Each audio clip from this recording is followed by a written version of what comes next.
Good morning, all the students. This is Harish Gangba, and I welcome you all on my YouTube channel Excellence English Classes, जहाँ पर आपको मिलती हैं better videos, सभी explanations, चाहे वो टेम्पेस्ट हो, मर्चेंट ऑफ वेनिस हो या फिर स्टोरी या पोएम हो। लाइन टू लाइन एक्सप्लेनेशन आपको मिलती है चैनल पे। तो जिन लोगों ने अभी तक चैनल को सब्सक्राइब नहीं किया है वो चैनल को सब्सक्राइब करें, बेल आइकन को प्रेस कर लें, जिससे आपको नोटिफिकेशंस मिलती रहेंगी। और आज के सेशन में मैं लेकर आया हूँ part 3 from the Tempest from act 3 and scene 3। Act 3 और सीन 3 में हम अब तक 2 पार्ट्स एक्सप्लेन कर चुके हैं, and now we'll move forward to the third part. So in the second part you have seen that Alonso, Antonio, Sebastian and Gonzalo सभी ने पार्टी को देखा जो बैंक्वेट हुआ था, जो स्पिरिट्स डांस कर रही थी, और वो इनवाइट करके उनको चली जाती हैं। तो वो लोग आपस में डिस्कशन करते हैं कि अब वो बातें सच हैं जो ट्रैवलर्स आकर बताते थे कि सच में यूनिकॉर्न्स भी होते हैं और फिनिक्स भी होते हैं। तो सब लोग कहते हैं चलो खाना खा लेते हैं, भूख तो लगी है। तो पहले अलोंजो मना करता है, तो गोंजालो कहता है कि चलो खा लेते हैं। तो अलोंजो बोलता है यहाँ पर I will stand to and feed although my last. क्या कहता है, चलो खड़े होकर खाना खा ही लेते हैं, भले ही आखिरी खाना क्यों ना हो। No matter since I feel the best is past. कहता है क्योंकि अब तो कोई फर्क पड़ता ही नहीं, कितना बुरा हो सकता है हमारे साथ, इससे भी बुरा क्या हो सकता है हमारे साथ, जो अब हुआ है तो इसलिए खा ही लेते हैं। Brother my lord the duke stand to and do as we. क्या कहता है, सभी लोग खड़े हो जाओ, चलो खाना खाते हैं सब लोग एक साथ। और जब भी ये लोग खाना खाने जाते हैं तभी क्या होता है, थंडर एंड लाइटनिंग होती है, बादल गड़गड़ाने लगते हैं, बिजली कड़कती है आसमान में, और एरियल आ जाता है हार्पी की शेप में। हार्पी की शेप ये जो आपको सामने दिख रही है, ये हार्पी की शेप है इसमें, जिसमें बर्ड की पूरी बॉडी होती है और उसका जो माउथ होता है वो एक लेडी का होता है, एक औरत का मुंह लगा होता है, उसे हार्पी बोलते हैं। तो एरियल हार्पी की शेप में आता है, claps his wings upon the table and with a quaint device the banquet vanishes. तो क्या करता है, वो टेबल पे अपने पंखों को जोर जोर से मारता है और वो खाना बिखेर देता है, जितना खाना था वो सब गायब हो जाता है। And with a quaint device, and coined device का मतलब अचानक ही जितना भी खाना रखा होता है टेबल पे सब गायब हो जाता है। And now Ariel reminds Alonso, Antonio and Sebastian of their past, of their wrong doings. उनकी काली करतूतों, काले कारनामों के बारे में बताने लगता है। अलोंजो एंटोनियो सेबेस्टियन से क्या बोलता है, you are the three man of sin whom destiny that has to instrument this lower world। क्या बोलता है कि तुम हो वो 3 लोग जिन्होंने पाप किया था, 3 मैन ऑफ सिन, यानी तुम 3 लोग पापी हो, और जिसको कीमत मतलब किस्मत इस लोअर वर्ल्ड में लेकर आई है। हैज टू इंस्ट्रूमेंट मतलब यहाँ पर लेकर आई है इस लोअर वर्ल्ड में, इस आइलैंड में। क्या कहता है, किस्मत लेकर आई है। And what is in it the never surfeited sea. और क्या बोलता है, यहाँ पर क्या है, एक नेवर सरफिटेड सी है। नेवर सरफिटेड यानी कभी भी कम नहीं होने वाला, कभी भी दबने वाला समुद्र।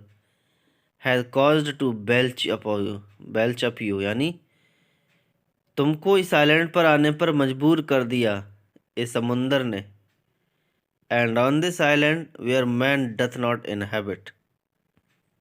और क्या बोलता है, ये एक ऐसा आइलैंड है जहाँ पर आदमी नहीं रहते हैं। You amongst man being most unfit to live. और क्या बोलता है, तुम जो 3 लोग हो, 3 पापी लोग हो, यहाँ पर जितने भी इंसान हैं उनमें से सबसे बदतर हो, मतलब तुम्हें ज़िंदगी जीने का कोई अधिकार नहीं है, तुम अनफिट टू लिव हो, जीने लायक नहीं हो। I have made you mad and even with such like valor men hang and drawn their proper shells।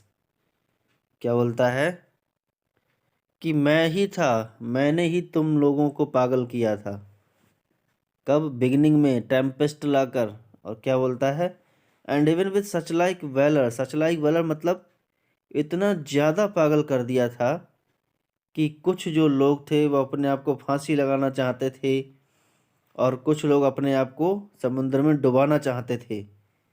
यानी कोई रस्सी पे चल रहा था, कोई समुद्र में कूद रहा था कि जहाज डूब रहा है डूब रहा है, तो क्या कहता है, मैंने ही सब कुछ किया था, मैंने तुमको पागल किया था, मैंने ही तुम्हें मजबूर किया था फांसी खाने के लिए, पानी में डूबने के लिए। और तभी क्या होता है,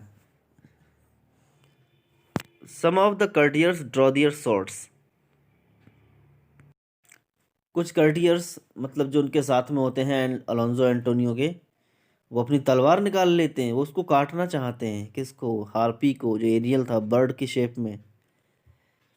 तो वो क्या बोलता है, उनका मजाक उड़ाता है। क्या कहता है, तुम मुझसे सामना करोगे, मेरे ऊपर तलवार चलाओगे, कभी हवा को किसी ने काटा है?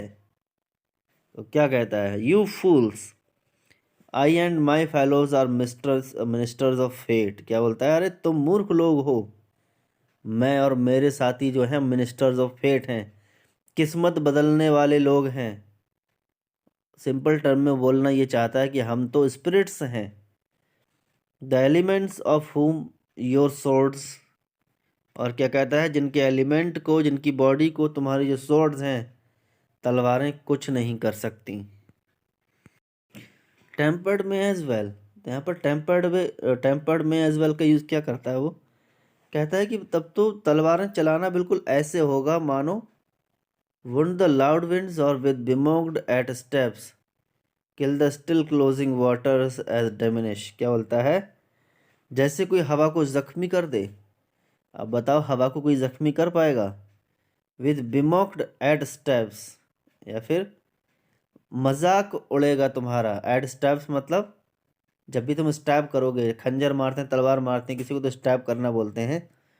तो क्या कहता है, तुम स्टैब करोगे, किल द स्टिल क्लोजिंग वाटर्स, पानी को काटना। और क्या तुम पानी को काट सकते हो?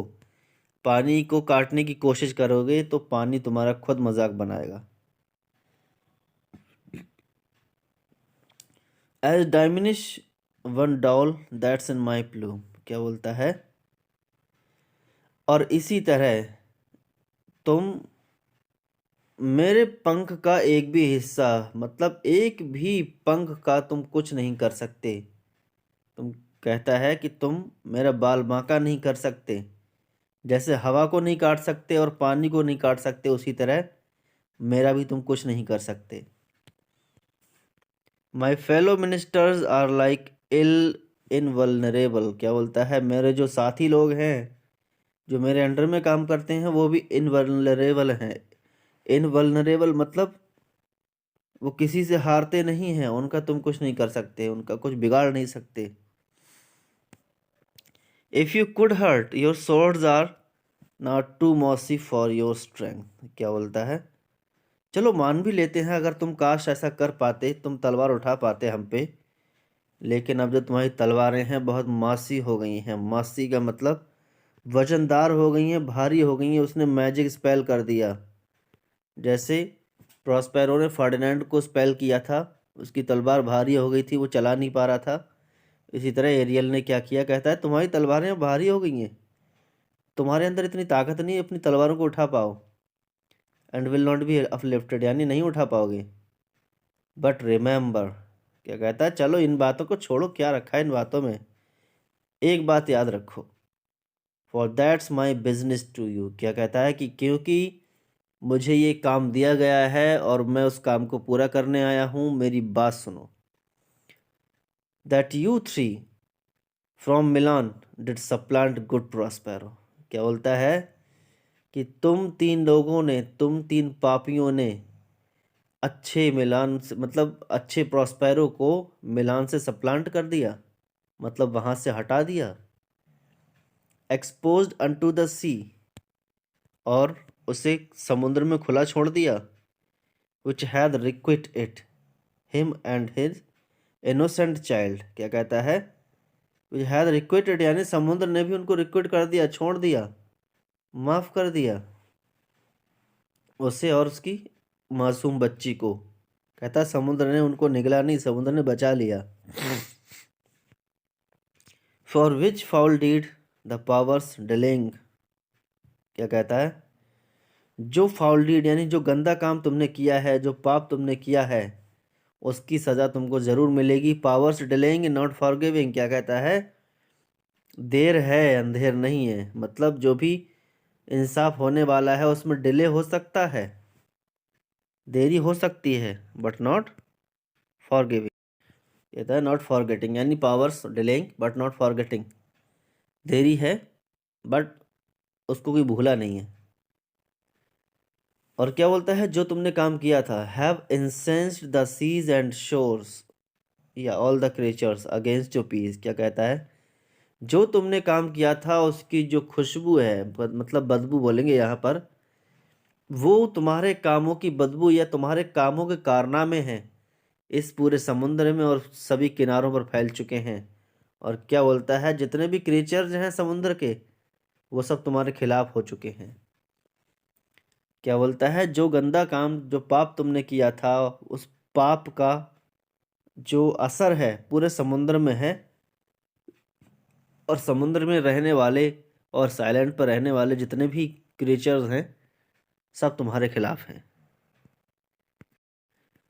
अब एरियल प्रॉस्पेरो से नहीं, अलोंजो से बोलता है। क्या बोलता है, thee of thy son Alonso they have bereft. क्या बोलता है, अलोंजो तुम्हारा तो तुमसे बेटा छीन लिया उन्होंने। क्या कहता है, समुद्र के जितने भी क्रिएचर्स हैं तुम्हारे खिलाफ हैं, तुमसे तुम्हारा बेटा छीन लिया।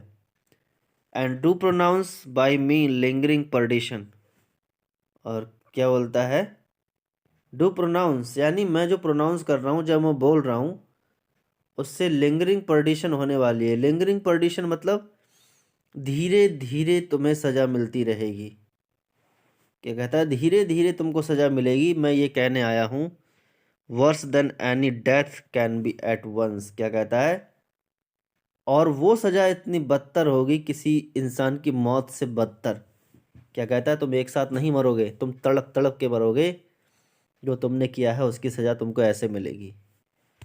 और क्या बोलेगा आगे, shall step by step attend you and your ways. और क्या बोलता है, जो सजा है वो स्टेप बाय स्टेप तुम अटेंड करोगे, यानी वो सजा तुम्हें धीरे धीरे मिलती रहेगी, और तुम्हारे तरीकों, मतलब तुम्हारे जो काम है उनको सजा मिलती रहेगी।